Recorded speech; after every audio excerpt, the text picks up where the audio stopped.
जनपद पिथौरागढ़ में आज दिनांक 26 फरवरी 2025 को कोतवाली धारचूला में सूचना मिली कि कस्बा धारचूला में एक व्यक्ति करुण रुंगाल अपनी पत्नी से मारपीट गाली गलौज कर रहा है। सूचना पर उप निरीक्षक योगेश कुमार मई टीम मौके पर पहुंचे। वहां करण रुंगाल निवासी रुंग थाना पांगला हाल धारचूला द्वारा अपनी पत्नी से गाली गलौज मारपीट कर उत्पात मचाया हुआ था। पुलिस द्वारा उक्त व्यक्ति को समझाने का प्रयास किया, परंतु वह और अधिक उत्तेजित होकर मरने मारने पर उतारू हो गया। इससे पहले कोई अप्रिय घटना घटित होती, पुलिस ने करण रुंगाल धारा 170 भारतीय न्याय संहिता के तहत गिरफ्तार किया गया। अपने बच्चे को दीजिए बेहतर व सुरक्षित भविष्य, आइकन इंटरनेशनल पब्लिक स्कूल लेकर आया है। पिथौरागढ़ के इतिहास में पहली बार कोडिंग व robotics classes, 24/7 CCTV access, oven सुविधा, विशाल खेल मैदान, इंडोर बैडमिंटन कोर्ट व डिजिटल लाइब्रेरी, कंप्यूटर एवं साइंस लैब, बेस्ट टीचर्स के साथ smart learning, monthly medical checkup और स्टेट लेवल कॉम्पिटिशन, साथ ही योगा व डांस क्लासेस। मात्र 4 वर्षों में 2500 से अधिक इंडोर व आउटडोर एक्टिविटी का कीर्तिमान सुनिश्चित करें। आपका बच्चा एक सही रास्ता चुने, आज ही एडमिशन ले। पुलिस अधीक्षक पिथौरागढ़ रेखा यादव के निर्देशन में सड़क दुर्घटनाओं पर अंकुश लगाने हेतु शराब पीकर वाहन चलाने, रैश ड्राइविंग, तेज रफ्तार, ओवरलोडिंग वाहन चलाने वाले वाहन चालकों के विरुद्ध लगातार वैधानिक कार्रवाई की जा रही है। इस क्रम में थानाध्यक्ष बलुआ कोट मेघा शर्मा द्वारा वाहन चेकिंग के दौरान शराब पीकर वाहन चलाने वाले चालक उत्तम सिंह निवासी सोबला थाना धारचूला पिथौरागढ़ को गिरफ्तार कर वाहन सीज किया गया। चालक का डीएल निलंबन हेतु भेजा जा रहा है। पिथौरागढ़ की सीमा से लगे झूलाघाट के नेपाल के बैतडी जनपद में तेंदुए ने एक युवक को घायल कर दिया। मैलोली नगर पालिका 3 निवासी गणेश सिंह भट्टाराई कोलाखोला में बकरियां चराने गया था। इसी दौरान तेंदुए ने उस पर हमला कर दिया।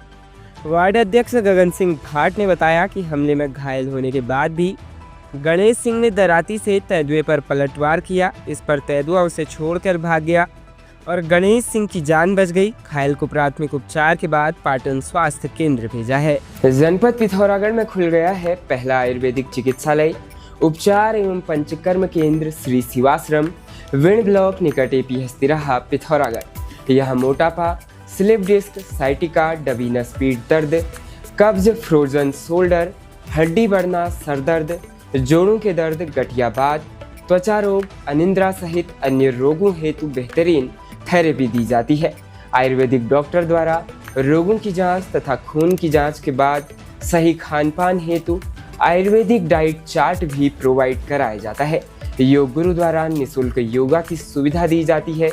श्री शिवाश्रम केंद्र में सभी प्रकार की आयुर्वेदिक दवाइयाँ भी उपलब्ध है। आज ही नीचे दिए गए नंबरों पर संपर्क करें। 25 फरवरी 2025 को थाना मुंशियारी में सावित्री देवी ने मोबाइल फोन से सूचना दी कि मुंशियारी में पशुपालन कार्यालय के सामने पैदल जाने वाले रास्ते पर खाई में एक गाय गिर गई है जो निकल नहीं पा रही है।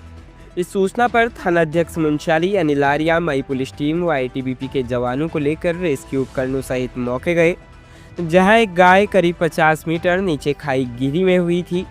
मुंशियारी पुलिस व आईटीबीपी के जवानों द्वारा रस्सी से बांधकर ऊपर खींचकर गाय को सकुशल सुरक्षित स्थान पर पहुंचाया। पशु चिकित्सा अधिकारी के द्वारा घायल गाय का इलाज किया तथा उचित चारा खिलाकर उसे सकुशल छोड़ा गया। पुलिस व आईटीबीपी जवानों ने बेजुबान जानवर की जान बचाकर सराहनीय कार्य किया है।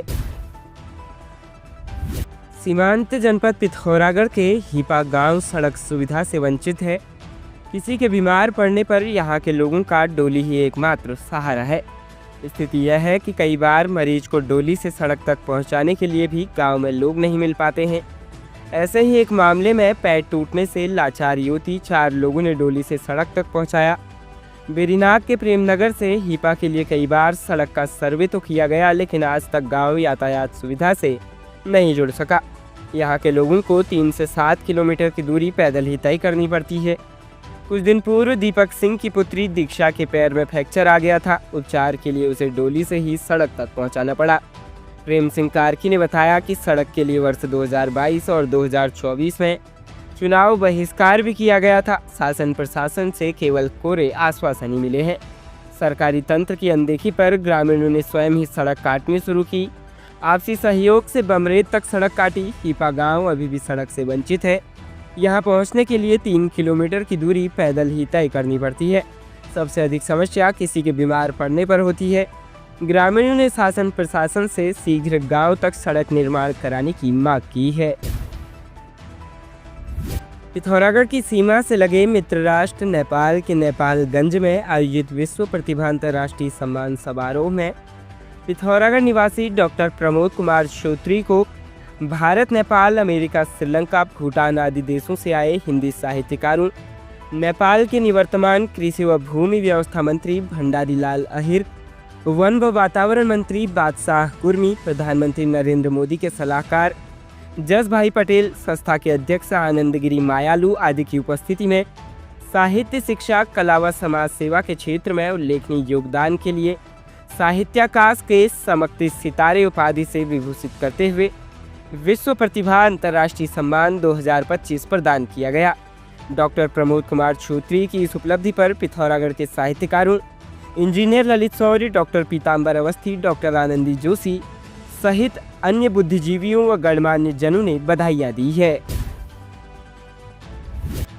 सीमांत जनपद पिथौरागढ़ के कुमाऊं सेंटर रानीखेत में तैनात नाचने के सूबेदार गोविंद जोशी की बीती रात हृदय गति रुकने से जान चली गई।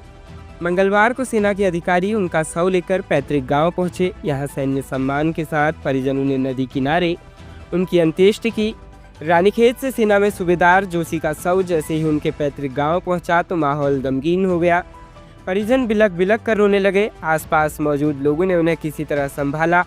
उनकी अंतिम यात्रा में सैनिक, पूर्व सैनिकों के साथ ही बड़ी संख्या में लोग शामिल हुए। रामगंगा व भुजगढ़ नदी के संगम पर बेटे नितिन जोशी ने पिता की चिता को मुखाग्नि दी। वह केआरसी में ड्यूटी पर तैनात थे। सोमवार रात एकाएक उनकी तबीयत बिगड़ी। साथ ही अन्य जवान उन्हें अस्पताल लेकर पहुंचे, जहां चिकित्सकों ने उन्हें मृत घोषित कर दिया। उनका एक बेटा और एक बेटी है। बेटा नितिन सेना में ही कार्यरत है, वहीं बेटी सोनाली पढ़ाई कर रही है। सीमांत जनपद पिथौरागढ़ में शिवरात्रि पर्व पर शिवालयों में आस्था उमड़ी। बुधवार को जिला मुख्यालय से लेकर गंगोलीहाट, बेरीनागथल, थारचूला, डीडीहाट, कदालीछीना, झूलाघाट सहित अन्य क्षेत्रों में सुबह तड़के से ही मंदिरों में श्रद्धालुओं की भीड़ जुटनी शुरू हो गई। श्रद्धालुओं ने विधिवत मंदिर में पूजा अर्चना कर भगवान भोलेनाथ से परिवार की सुख समृद्धि की कामना की। कई मंदिरों में भीड़ अधिक होने से लोगों को लंबा इंतजार करना पड़ा।